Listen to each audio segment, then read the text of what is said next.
Hi, இந்த செந்தூர மாம்பழத்தை இப்படி பிளாக்ஸாக மாற்றுற ரெசிபி என்னன்னு பார்க்கலாமா? நீங்கள் சேனலுக்கு புதுசுனா ஃபஸ்ட்டு சப்ஸ்கிரைப் பண்ணிவிடுங்க. இந்த மாம்பழத்தோட தோல்கள் எல்லாம் நம்ம நீக்கிடலாம். கட்டாயம் நம்ம இந்த ரெசிபி செய்கிறதுக்கு இந்த மாம்பழத்தோட தோல்கள் எல்லாம் நீக்கிடலாம். இதுக்கு நீங்கள் செந்தூர மாம்பழம் தான் எடுத்துக்கணும்னு இல்லை, எந்த வகை மாம்பழம்னாலும் எடுத்துக்கலாம். ஆனால் மாம்பழம் நல்லா பழுத்திருக்கணும்.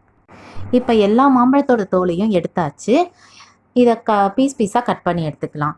கட் பண்ணும்போது கொஞ்சம் பார்த்து கேர்ஃபுல்லாக கட் பண்ணுங்கள். மாம்பழம் ரொம்பவே வழுக்கும், ஏன்னா அதோட தோல்லாம் நம்ம நீக்கிட்டோம், அதனால் ரொம்பவே வழுக்கும். அதை நல்லா பீஸ் பீஸாக கட் பண்ணி எடுத்துக்கலாம். இப்போ இந்த மாம்பழத்தை நான் ரெண்டாக பிரிக்க போகிறேன்.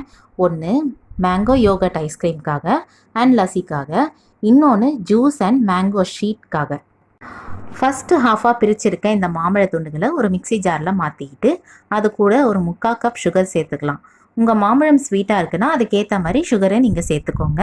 நல்லா மைய அரைச்சி எடுத்துக்கலாம். இப்போ இதை இன்னொரு பவுலில் மாற்றிக்கலாம். அந்த மிக்சியில் இருக்க எல்லாத்தையுமே நல்லா கையை வச்சு வலிச்சு எடுத்துக்கோங்க. மேங்கோவாக வேஸ்ட் பண்ணாதீங்க. இப்போவே மேங்கோ பார்க்க ஐஸ்கிரீம் மாதிரி தான் இருக்குது. இப்போ இது கூட தேவையான அளவு நான் ஒரு 5 டேபிள் ஸ்பூன் அளவுக்கு தயிர் சேர்த்துக்கிறேன்.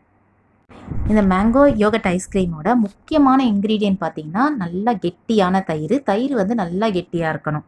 ஹேட்சன் தயிர் எடுத்துக்கிட்டிங்கன்னா ரொம்ப கெட்டியாக இருக்கும். தயிரும் மேங்கோவும் நல்லா கையாலேயே மிக்ஸ் பண்ணி எடுத்துக்கலாம். இதுக்கு மிக்ஸி பயன்படுத்த வேண்டாம். நான் கப் கேக்ஸ் வாங்கினேன், அதோட மோல்ட் தான் இது. இப்போ இந்த மிக்ஸ் எல்லாம் இந்த மோல்டில் எடுத்து போட்டுக்கலாம். நான் முன்னாடியே இதை கழுவி தான் எடுத்து வச்சுருக்கேன். ஒவ்வொரு மோல்டுலேயும் இந்த மேங்கோவை நம்ம ஃபில் பண்ணிக்கலாம்.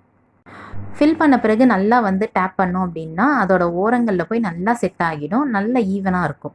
இந்த மோல்டை அப்படியே எடுத்துகிட்டு போய் நான் ஃப்ரீசரில் ஒரு 6 ஹவர்ஸ்க்கு வச்சுட்டேன். அப்புறம் வெளியே எடுத்துகிட்டு இப்படி கீழே புஷ் பண்ணோம் அப்படின்னா அழகாக மேலே வந்துருச்சு. அதில் அந்த மோல்டோட பேட்டர்ன்ஸ்லாம் அந்த ஐஸ்கிரீமில் நல்லா செட் ஆகிடுச்சு. நான் கார்னிஷிங் பர்பஸ்க்காக பாதாமும் ட்ரை ரோஸும் சேர்த்துக்கிட்டேன். நீங்கள் எந்த நட்ஸ்னாலும் கார்னிஷிங் பர்பஸ்க்காக போட்டுக்கலாம்.